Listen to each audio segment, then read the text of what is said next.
am so ready for this podcast because, hi everyone, I am sitting today with the tour de force, the force of nature that is Mr. Cuddy Cudworth of Priority Mind Management, and Why we're did you say going to that? Why did you say a tour de force? because you're just like this energetic bomb of just I, fabulousness. I am. It's I not wouldn't. even I about wasn't the gonna agree with the fabulousness, but yeah, the energy. Yes, it's what I and I hope this is not. I hope this is a nice thing to say, but I'm very much aware that when I walk into a room, there's a. Does that make sense? Yeah, that's what I'm talking about. Your Yeah. field is huge, Yeah. and you arrive, you Yes. totally arrive places, Yes. and you know that's you're like an irresistible force. I did a talk last week about becoming irresistible, and you are that irresistible force, Cuddy Thank Cudworth. you. Do you know what? That's lovely. That's a lovely introduction to the podcast, isn't it? Yeah, because it's also true, you know. So it totally is true. So while I work out where I'm meant to look, I don't know if I'm meant to look in the camera or look at you because I'm drawn to the you in your lovely it looks like a space age kind of background and it's absolutely fabulous. So I'm looking there, everybody. So sorry if I'm ignoring you, I'm not. I'm just drawn to the space fabulousness that's surrounding Cuddy at the moment. But I'm interested because Yeah. Cuddy and I kind of do the same sort of thing. And Yeah. we design people's minds, don't we, Cuddy? Yeah. Absolutely. 100%. Yep, yep. Their energy changes. And then when their energy changes, their perception changes, their life Perception. changes. And not only that, Cuddy Cudworth proclaims to be the chief executive of happiness. So I'm loving that. And it's because it's so important. Yeah, I do. I call myself the chief officer of happiness. Oh, and that's me light just gone and broken, but it's fine. We're all right. So I think happiness is a powerful word, but there's a choice in that. And I wouldn't sit on anyone's podcast and go, just be happy. Because No, that's not entirely, there's so much that has to go into that.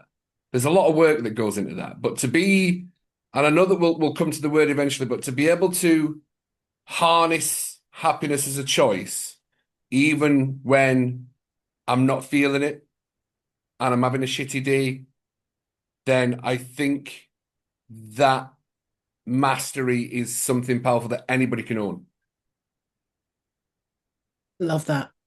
And we are the people that will help other people know that they can own whatever they want.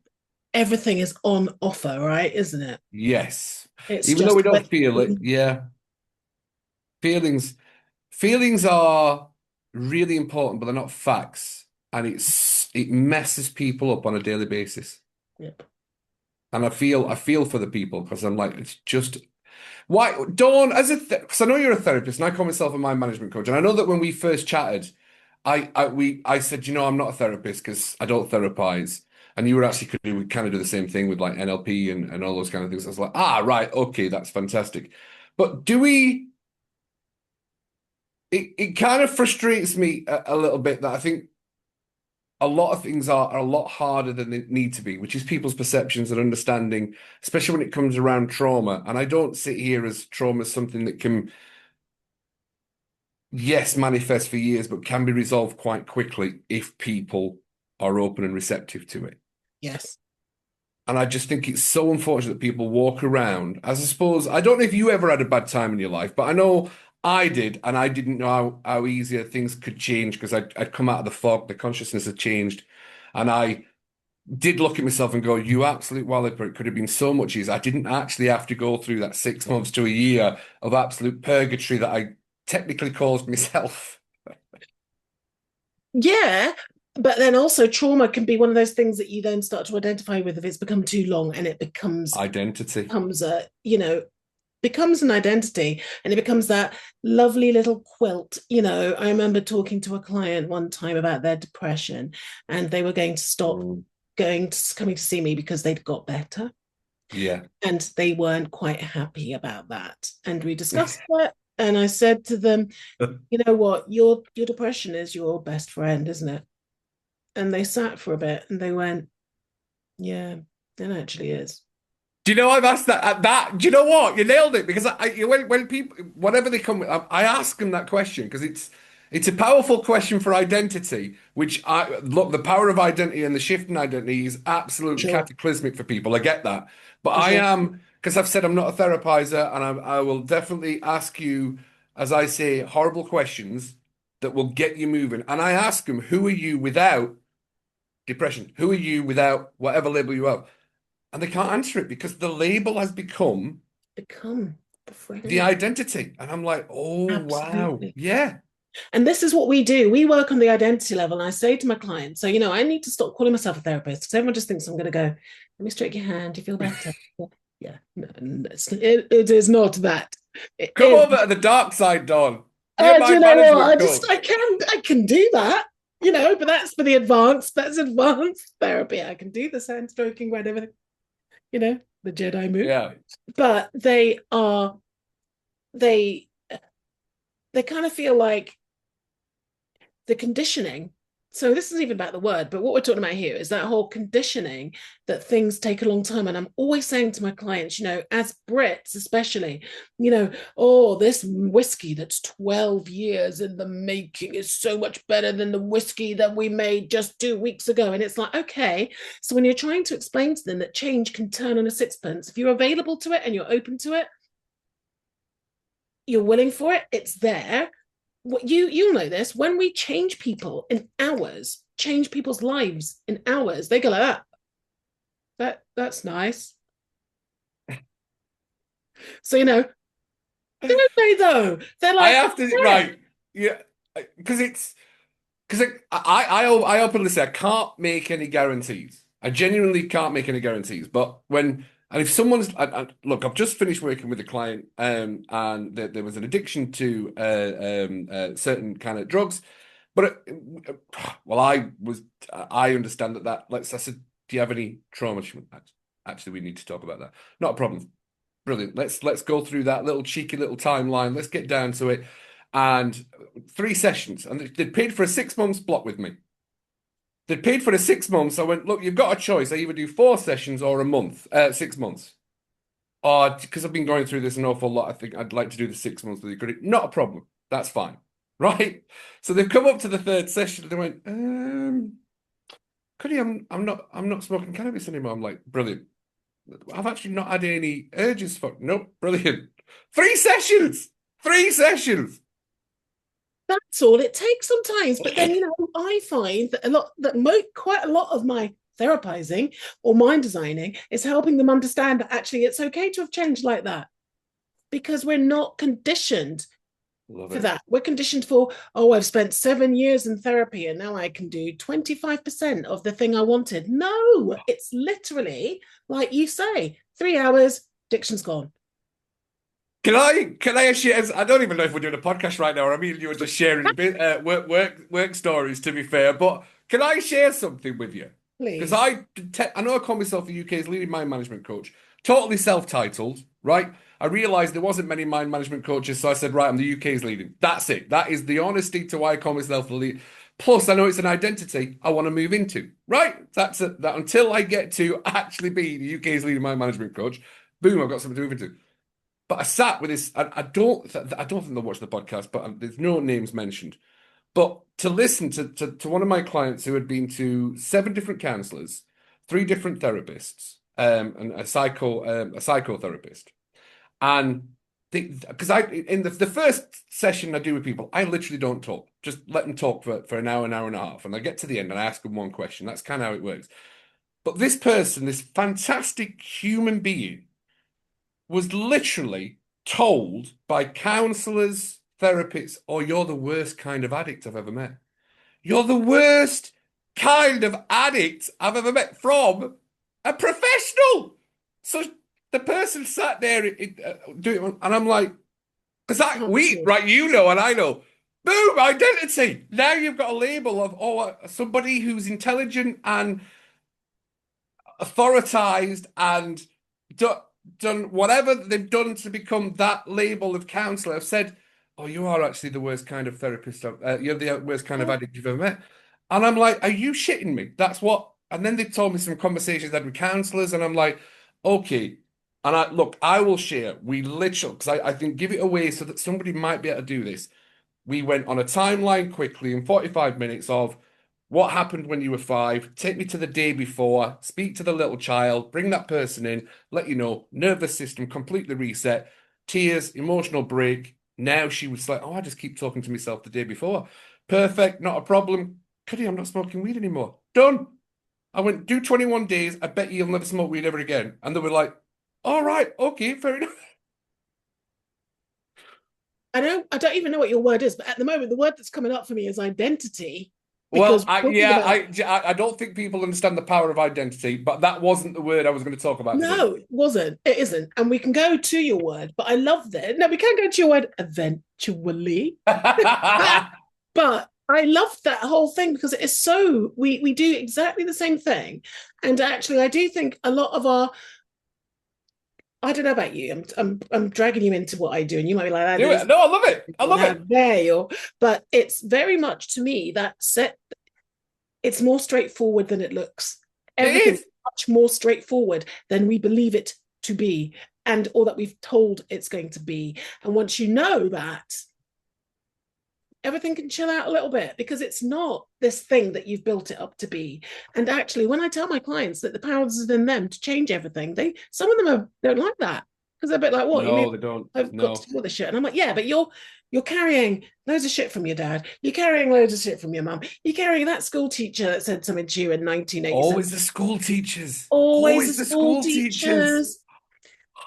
You know, I had the lovely amount school of teachers. therapists, you say psychotherapists, sorry, psychotherapists, because I know there are good ones, but the amount of psychotherapists that have come to me going, I can't work this out. They know exactly why it happened. They understand why. They've tried to forgive everybody, but they're still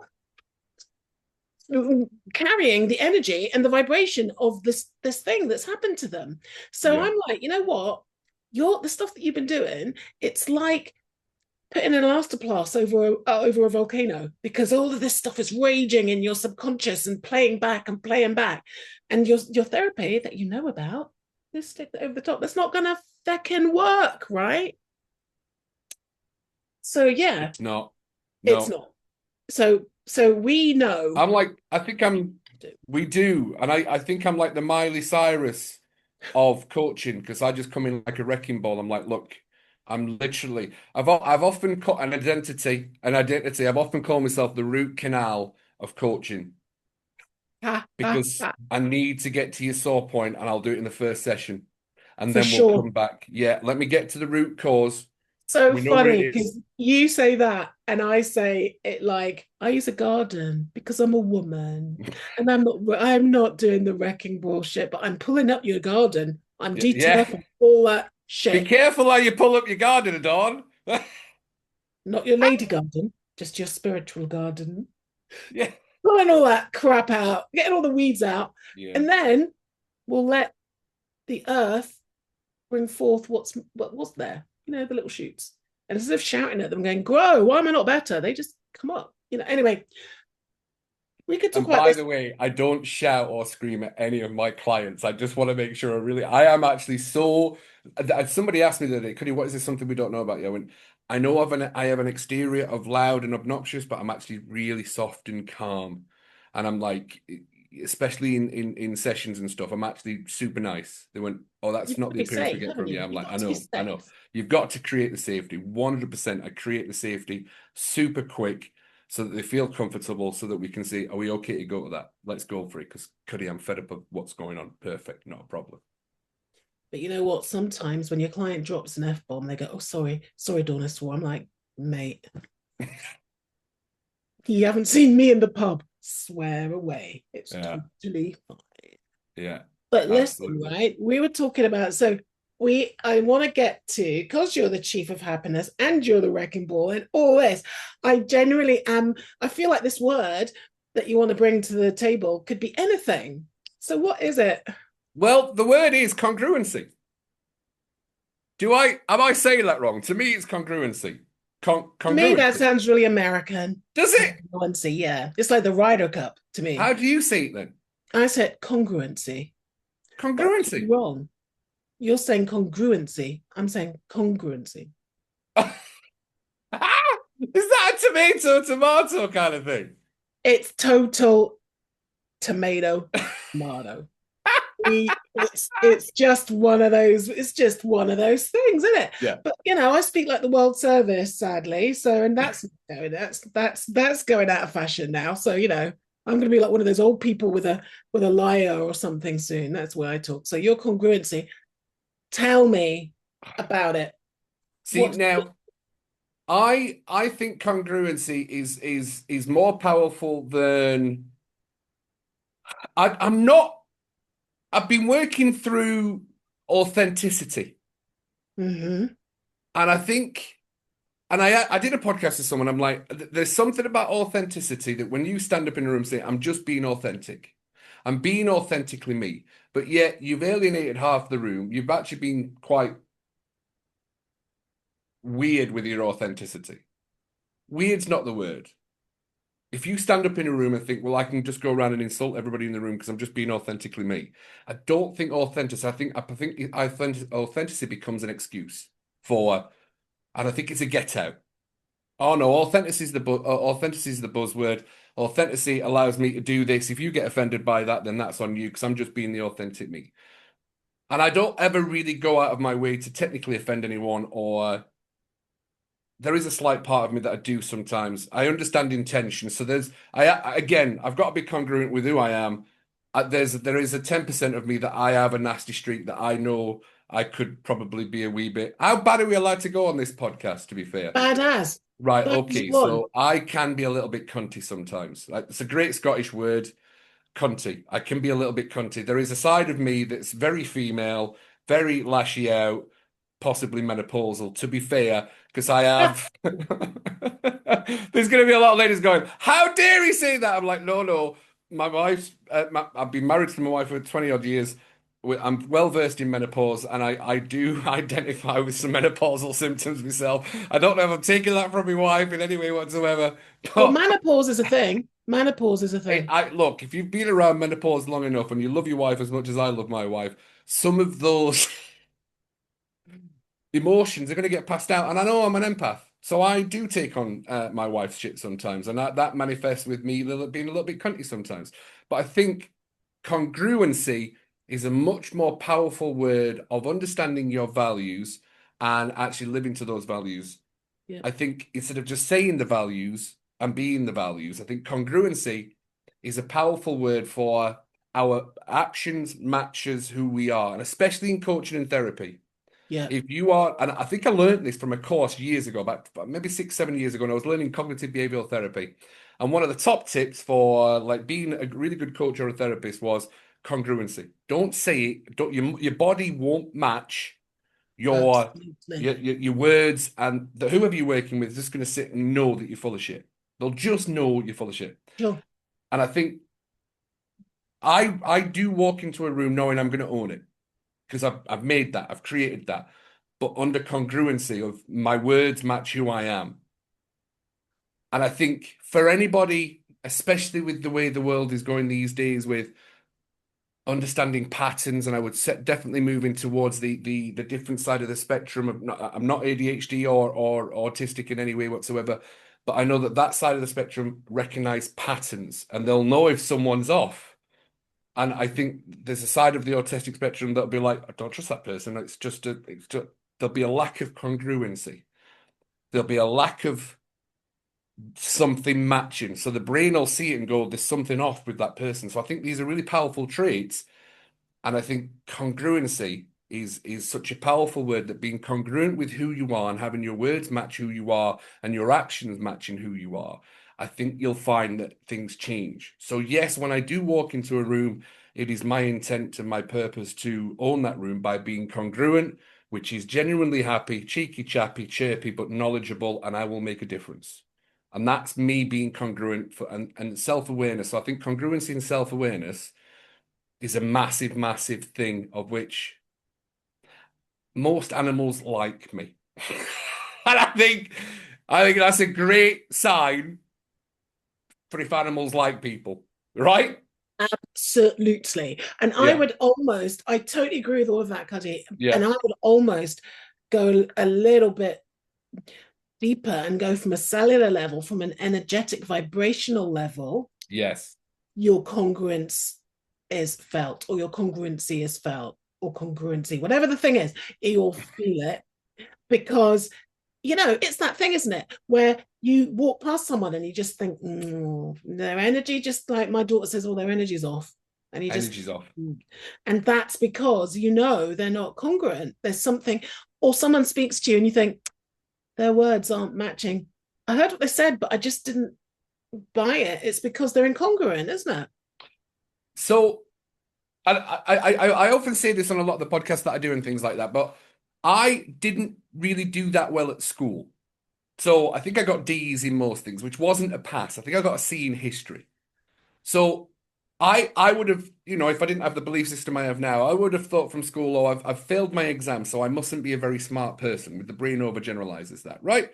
And maybe that stayed with me for 20, 25 years. So I've always used personality and charm to get where I wanted. So I've always done hosting and cruise director and working in hotels doing entertainment because I was good at that. So I didn't suffer with the thinking, oh, I'm stupid or I don't maybe have the best intelligence. But once I moved into maybe my 30s, that's where I had the nervous breakdown. And my nervous breakdown, I was not congruent with absolutely anything within my life. And my whole life went shot to shit. And I do share that an awful lot. It was my wife at one point said, whatever you're going through is now starting to affect me. And I don't want that anymore. So can you go and get it sorted? So I did. That's how I learned all the things that I've learned. And I think that What did your journey of breakdown look like, if you don't mind my asking, Cuddy? What did it it was manifest it for was you? it was woe is me. It was no one loves me. It was I can't do that. I can't do anything. So the language, and the identity of was that I was a failure. Could not get past failure, and that went against everything within me that I don't fail at anything. So ego was a part of it as well. And that rises sometimes. And if I ain't got my wife, she's like, oh, whoa, the ego's rising a little bit there. Perfect, not a problem. So I would be like a kite flying away if I didn't have my wife just not holding me back, but just saying, oh, let me just bring you back into left. That's just the wind's getting up there. And I've always used that. And I think that's a really powerful thing that my wife doesn't hold me back. She just gears me to the side of the left. She helps guide me a little bit sometimes. And I think I started drinking. I couldn't stop the conversations. I thought I was bipolar. I thought I was schizophrenic. My internal language and my conversation was just disasters. It was violent. It was horrible. I was exhausted. I couldn't sleep. The only way I could get to sleep is if I started drinking. And I've never been a big drinker. Still, I mean, I like a drink now, but like once every 3 months, I might be saying, "Oh, I'm on it on Friday," of Yeah. which I am this Friday, funnily enough. But I'll be like, "Oh, I'll probably not have another drink till February, March, whatever." But I was drinking every night. I couldn't stop the internal chatter. I was like, "I'm different to everybody else. There's something wrong with me. No one understands. No one understands me. No one understands what I'm going through." And going back to an original statement you said we don't understand the power of our emotions have and how we exude them. So I'm 6'2", 4 feet wide, large gentleman. So if I'm putting out into the world depression and the whole world's against me, that vibrates out. And Absolutely. and if I can step into a room and own it with like a really positive kindness kind of way, imagine what it'd be like if I went in with destruction. I was about to say that. That level of energy, yeah, that energetics, yes. Yeah. And my wife noticed it and again it was tough love, but she was the 100% the best thing she's ever done. Now, my wife's going through the menopause and some similar things. There's not one point of me I've ever said, "Oh, whatever you're going through is starting to affect me now." Because you know what? I'm not going to play that game, Dawn. I'm No. not going to play that game because that's different. Mine was a whole woe is me kind of, I didn't understand consciousness, depression. So when I went to the doctor and the doctor said, "Oh, I think you're depressed," I was like, "No, that's what mental people have. No, I'm not Yeah. that." And they gave me a phone number for Samaritans. I'm like, "Well, no, I'm not really suicidal. I mean, I remember there was one point I was suicidal. I was bloody exhausted and I was driving back from somewhere and everything had gone wrong in a different state and everything had gone wrong. And I was driving home and I do remember going over this bridge just going, oh God, this exhaustion and this pain would go away for that. And I was like, oh, now that's where we are. That's a self-awareness thing for me. So I'm like, right, I need to get back on to being congruent, which is sleeping and making sure my actions and working my emotions. I That's would good that your self-awareness popped up at that point. has to set because I have to know when I'll share this and I think it's a valuable thing when my thought pendulum is off. Yep. I Yep. have a visualization of a thought pendulum. So I know that if my thought pendulum is off to judgment, resentment, of which it still happens because we're human beings, Right. it's moving away from curiosity, happiness, joy, gratitude, more to resentment, judgment, and the whole world's against me. So I've got a thought pendulum that I'm like, right, I need to bring it down to the middle. I don't want to stay in gratitude and happiness and all because it's too much. Your body needs to have that. You can't be high all the time. It's like, bring it Well, no, down. that's natural. That's another kind of illness. Yes, it is. Yeah, you're absolutely right. So I want to be centered. So I'm gonna use the happiness and the curiosity to bring me back away from judgment and resentment. And that brings me down nice and centered. Again, bringing me congruent to who I am. So with this, I say newfound, but going back to when you'd had your That was breakdown, 17 years ago. breakthrough, whatever. Now Yeah. that you've come through that, how, when your thought pendulum, does it ever really get too far? Yes, One, still. Absolutely. And I can be in there 2, 3 days and I'm like, you're being a little bit Miss Cunty again. Bring it back. Yeah, I name it. It's an identity. Little I Miss like Cunty how popped Miss out. Cunty is a woman. I like that. Why can't you? There's a bunch of blokes that are cunts, by the way. Absolutely. What 100% they are. And But Miss yeah. Cunty sounds quite. She actually sounds quite nice. Yeah, little Miss Cunty. I'm like, yeah, yeah, listen to the language. The language is telling me. Well, this is the power of the words, isn't it? You know, when you start saying stuff, they're really describing or giving whoever's listening to you that glimpse of your map at that moment in time, or where you are in that moment in time, and where you're potentially going because of what you're saying. And that comes back to, because we did veer off, the the amount I've learned with language now, and I came from a not really smart to, I would never say to a client something on the lines of, oh, you're the worst kind of addict. Because I know how that's going to be interpreted. And I'm like, I would always come from a place of, I think we can work on that. Or I think there's another possibility. Or what if you're not the worst kind of addict? Right? That's What if you're not? I mean, wow. what if What you're not the you're worst not? kind of addict? Oh, well, I'd do this. Perfect. Let's do that. Right? So language, congruency is, and that's why I know, Dawn, I'm sure you know that. And that's one of those things that is weird because like, oh, well, oh God, they need a mind management coach. Not my place to tell them they need a mind management coach, but they need a mind management coach because we can resolve that quite quickly. So language is one of those things that just screams. People tell you what their problems are in 15 minutes because they speak emotionally. I can't, I won't, I don't, and this happened. Yep. Yep. Yep. Okay, do you want to deal with it? No, I just want to keep talking about it. Okay, enjoy that. Enjoy Yeah. that comfort blanket of shite. Absolutely, it's not mine.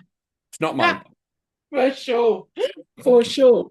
And it's that thing, isn't it? That, I'm always saying to my kids, particularly when it's exam time, there's no failure, just feedback. There is no failure. There's just feedback. Even if the feedback is never do physics again, which was mine. Third 1 year of physics. That is just not what has happened there. And even if the feedback is never do it again, it doesn't have to reach the identity. It doesn't have to be I'm crap because I can't do physics. It's just like physics is not for me. Yeah, Next, I'll do music instead, or whatever yeah, it is. And so, yeah. my kids will come back and go, one of them, she's doing her nat fives at the moment, and she was like, yeah, I got a D for that one. And I said, what does that tell you? And she was like, yeah, I just need to revise more. The end. There wasn't oh my God, I'm so rubbish. And then the thought web where that vibration, you follow another thought. Oh my God, that means that I'm going to end up at the back of a dumpster because I couldn't do this, and I'm going to be this, or I'm going to be that. Yeah. And it goes straight to that place of shaping your identity into something that it needn't be. Yeah. Whereas if you're speaking, I own a room, I'm going to own a room every time I go in it. I've seen you in a room and you do. Yeah. You absolutely do. But there's no Yeah. effort to that because you believe it. So Yeah. things the world shapes to fit what you believe, doesn't it? And Yes. Yes, it does.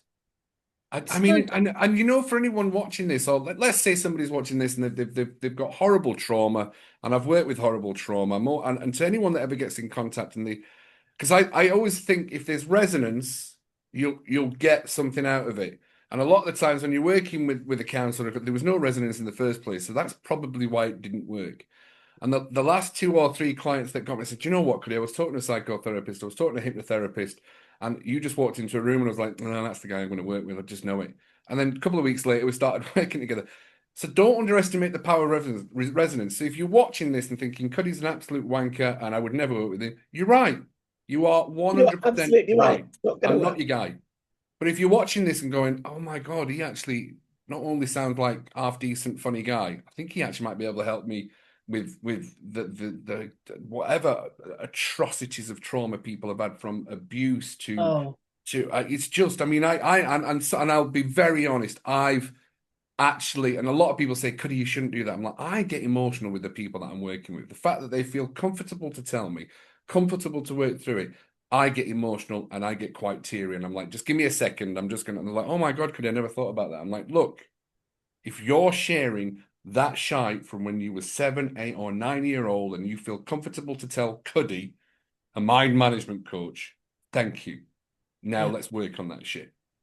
Absolutely, because you Yeah. never, as a therapist, do you? You can, I'm always shocked at the level of trauma and the depravity, Depravity. It's the the, depravity. yeah, that's a good word, isn't it? Love that word. Depravities. I mean, there is some amount of shite in the world, Oh, and God, people have to be a part of them. It was never about them as well. And that's no, that never. it But was yet they're never making it about them. about I them. know. And I'm like, if you've been broiled in whatever horribleness that was, which is, it could have been beating, it could have been sexual abuse, it could have Mm, been, it was never actually about you. no, But no, why would you not think, oh my God, I was in the wrong place or oh, I did something wrong? I mean, I get that concept of I must have done something wrong for course, that when to you're have young, happened. Of because when you're course. young, oh my gosh, everything I revolves around know. you. So it's I got to be know. you that's created it, and it's just such a shame. And to go back to your congruency,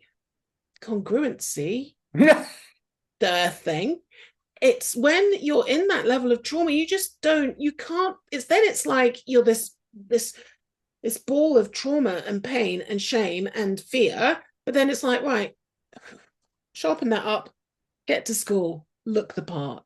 And then that performative aspect comes in. And then Mm. actually being incongruent is the only way that you can survive. Because if you really went into that place, it's not a safe place for you to go, is it? Without It's- having a Cuddy or a Dawn or someone to to keep space for you. Sometimes incongruency is it's a survival instinct, isn't it? that what you've said there is if you've it's not gonna feel safe going from that, which is the trauma, which is your nervous system going, no, don't relax because there's another fight coming, there's another fight coming. Yeah, To taking a breath and going like that, your brain and mind are going to go, what are you doing? Go back to that. It's yeah, not yeah, safe. We've done this for yeah. 20 years. Yeah. So when you do that, that will feel weird for people. It And does when feel you weird. do it so quickly, as we do that, you've been carrying this thing sometimes from birth.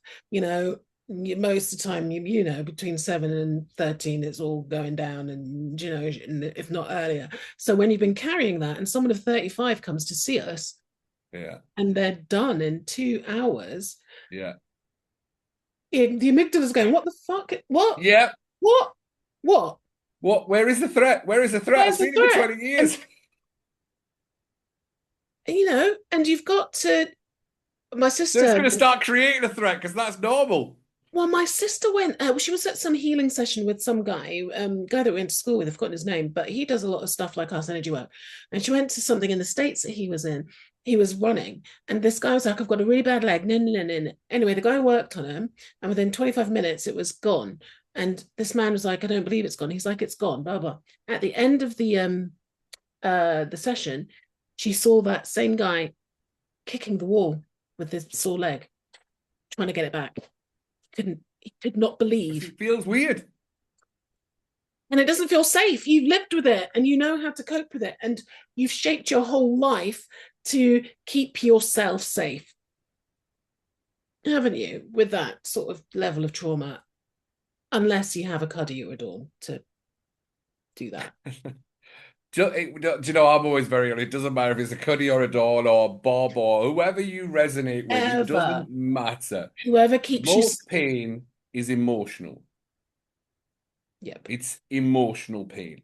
We think it's a physical, the trauma, the abuse, let's, instead of going into what the trauma is, but the depravity, it's an emotional pain that we have. And once the emotions are released, which actually is a lot easier than people, I'm not going to say quicker, but easier than people. You've been holding on to pain for such a long time that that's going to feel weird when we don't have the pain, which is why we have these substances that mask the pain, whether it's alcohol, whether it's drugs, whether it's binge watching TikTok, whatever. We're avoiding a pain that you think is bigger than what it is when actually it's just an emotion that needs a release. Precisely. And when you talk about that, you're taking it down in terms of vibration. You're taking it down in terms of how much, not importance it has, but you don't need to carry the ball of energy around it. Yeah. It's that, okay, so it can be worked on. It's not me. We got as deep as you thought we were going to do in this podcast. Babe, I was generally like, you're the chief of happiness. I was expecting to be hee-hawing about something that you were going to say. And now we're like, whoa, which is why I love this podcast so much. I do. I think I would hope, if anything, he's not just a piss taker. He actually does know what he's doing. I'm like, yeah. The amount of people that come in and they sit down and they went, "Da, da, da, da, da."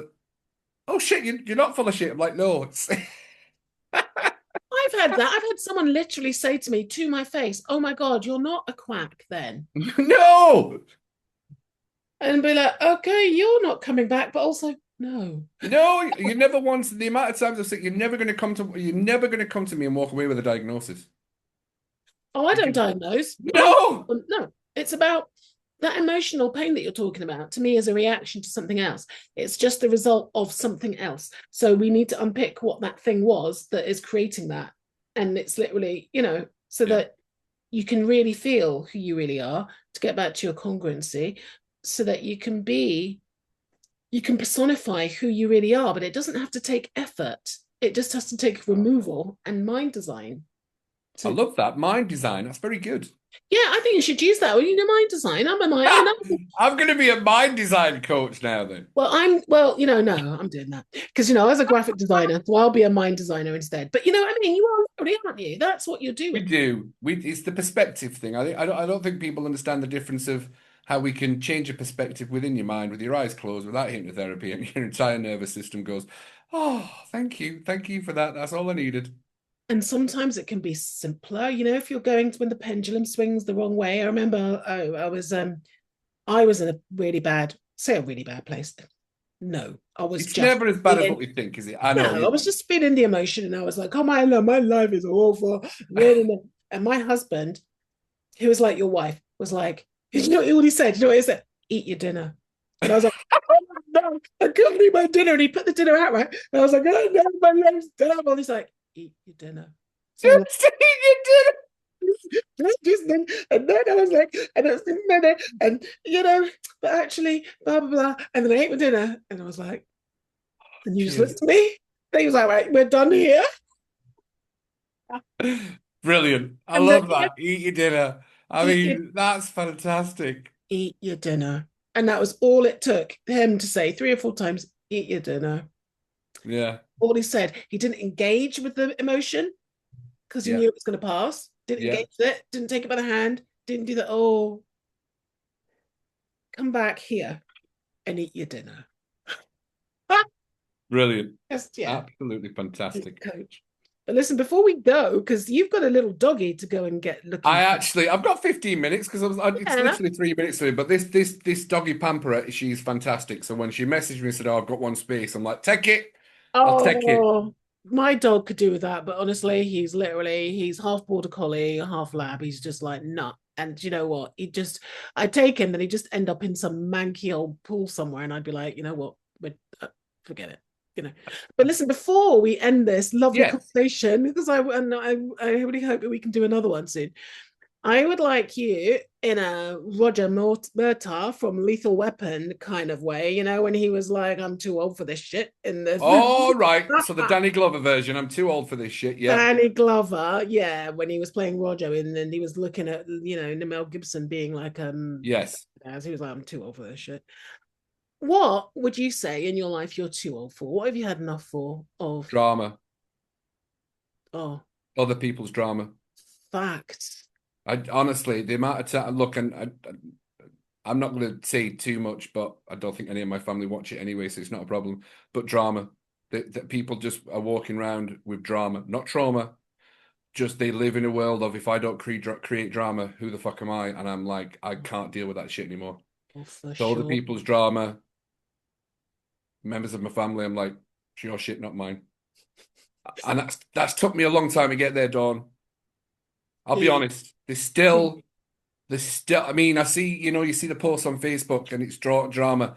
And I never reply to them. I never say, "Oh, by the way, I'm a mind management coach. I can help with that." I just never, because I'm like, no, no. One person I did, because it was genuinely. I was like, oh, I really know this guy. I'm like, dude, just come round for it. Just come round.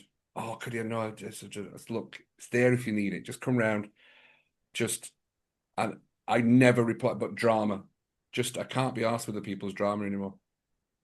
I totally Bullshit. hear you. If you're gonna And you know the keep, way as well, like, certainly with family, it's the family dynamic as well that you want to. Like, I'm going back home to London for Christmas, and I'm slightly like, you know what, I'm going to have to do a lot of work myself before I get down there, so I oh, don't. you went for an itch there as well. That there was a slight, as you said, you're going home with your family. There was a little ick right there. I'm like control. I just know flexibility because I am not going back to that fucking dynamic from 1987 that we all, when we get there, we all coagulate into this dynamic. Coagulate. Oh! Listen, babe, I know some words.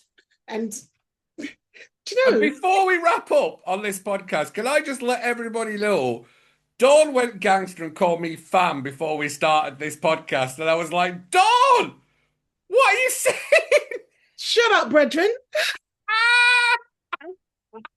I've been The calling lighting everyone issue. fam. Oh, I'll get it sorted, fam. Do you know what? It's because my daughters call me bro. It's a thing, especially because I work in Dunfermline at the weekends, and a lot of the young team come up and ladies comment, yeah, yeah, that's right, brew, that's Yeah, right, brew, or bra. And bro. I was like, I mean, I'm 48. Oh no, I'm 49. Keep telling everyone I'm 48. I'm actually 49. Oh, mate, ancient.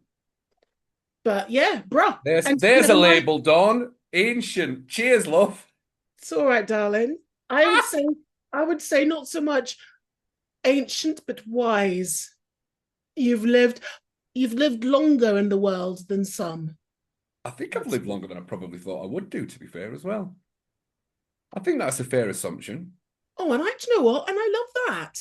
Yeah, I did a lot of things when It's I was in my 20s, and I probably shouldn't be if because of it. Yeah, that's very true. As it turns out, I don't want to divulge too much about my past, but this will probably give everyone an indication. Turns out now they're wanting to use ecstasy as a rewiring of the neural pathways. So all the years and years ago of this will send you on depression and send you mental and don't you do Molly or whatever the word is for ecstasy. They're now wanting to use small micro drops because it rewires the brain for the neural pathways, which I think we all can say what ecstasy did to us back in the day. It actually has helped people to be able to rewire their neural pathways.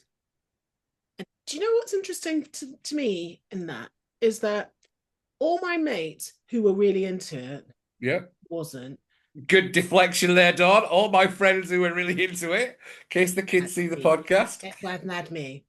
No, I've told all my kids about my drug taking. Like I was useless. I was like, I did it once. I tried everything once, and I was just like, but the people that really enjoyed it for me were the people who needed the most work done on themselves, who had That's the most true. trauma or had felt the most kind of boxed in. And then when they took something, they were like, whoa, I'm a mate, I can do that now. Whereas I didn't need it because I was already out in that way, if that Yes. You mentioned something there, and I know we've only got a few minutes left, and somebody had mentioned, I don't know if it was another therapist or a coach, or somebody had worked with another therapist or something like that. mm, And I'd never heard it said like that. And I was like, oh my God. Because we take on things and I'm like, oh, that's a concept. That's exactly a fantastic thing to say. mm, And it was a client or somebody had said, oh, I can't believe I'm here to see the therapist and things like that. And the therapist has said that the unfortunate part is it's not you that needs to be here. It's the one that did what they did to you that needs to be here. But they'll never ask for the help. for sure. And I was like, that is what a lovely thing for the therapist to say, by the way. And what a powerful thing for anyone to say, it's technically not you that needs it, but you're here because you're asking for the help. It's the ones that have done the pain and the damage that probably needed the therapy in the first place. Yeah, And that yeah. to me was really nice to put someone into that nice that safe psychological state before it's probably not you that needs it. It's the Yeah. one that's done the No, bad and things. And in I'm my like, relationships work, I say that quite a lot, but I don't I say it like that. know. I say it It like there's might a have been you that said, do you know what, to be fair, it might have been something I'd seen you say, because I know I've watched a couple of your podcasts and things. So the wrong it could have person's come in the from you. chair. No, Yeah. I say it like that. The wrong person's in the chair. It might be you. So do you know what? In all the scrolling I see on TikTok and stuff, it's probably you. And that was, if it was you, beautiful. Absolutely do you know what? I'm 99% sure it was you now. Oh, But a good. mind plays tricks, to be fair. I've got a feeling it might have been you, Dawn, and I was like, that is such a beautiful thing to see. Yeah, because we're just carrying the experience or the reaction to someone else's actions in so many ways, aren't we? Yeah. So many ways. And I think Yeah. that's where you come up with the drama that don't live on the drama. This is not a thing. And like in my relationships work, so many people mistake drama for passion. I'm like, this is not passion. This is just Oh, that's a good one. freaking drama. Yes. It's drama. Yeah, it is though. You're saying, oh, it's going to be this. We're running around this. We're doing this, and you think it's passion. It feckin' is not. You need to. This is Oh, not that what is passion is. so good. You writing that down? Yeah, Dawn, that's bang on. Yeah, drama's not passion. Drama's not love. Drama is you bringing your shit into the world and everyone enabling you with it, to be Yeah, fair. that's drama. And I'm And I've glad stopped enabling glad you're people. over that because just yeah, I think everyone should be over it. But we need to call it out for what it is because a lot of people I've don't do been that. told specifically by my wife, stop calling it out. It was because that I did go through a spate of calling it out and kind of like, they don't care, shut up. I'm like, that's fair. So now I just keep myself to Let myself it and only have a very small circle of friends, to be fair. and tell her to eat her dinner. She'll feel so much better. That's now the new code word. Eat your dinner. Eat dinner. Eat your dinner. Well, lovely man. Thank you so much for this. I know you need Oh, to it's go, been a pleasure. doggy, but yeah, you'll be invited back on because you know what? There's so many words that we can, particularly as mind management slash mind designers, we can make people be aware of. But keep being you and being this fabulous person. I'm going to come up and do your pub quiz. Actually, I hear you do a pub quiz. Every second Sunday in Dunfermline. I love pub quizzes. Good. Well, if you give me the questions, I'm really clever. I'll know everything. I know it. I'll go to that pub quiz, right? And then I will literally know all the answers, but because I'm menopausal, I'll know them 5 days afterwards. So it'll be fine. I'll be like that. Oh, it's that with the thing. I know that. And that band with Annie Lennox and Dave Stewart. I was thinking about that yesterday. What was that band? Oh, no, no. And then funnily, I remembered it was the Tourists. And I was like, oh, get me. Look, my memory does work. But yeah, I'm going to come to your pub quiz and not know all the answers, but not know all the answers. Thank you for having me on, Dawn. It was a lovely chat. Oh, no, you're so And welcome.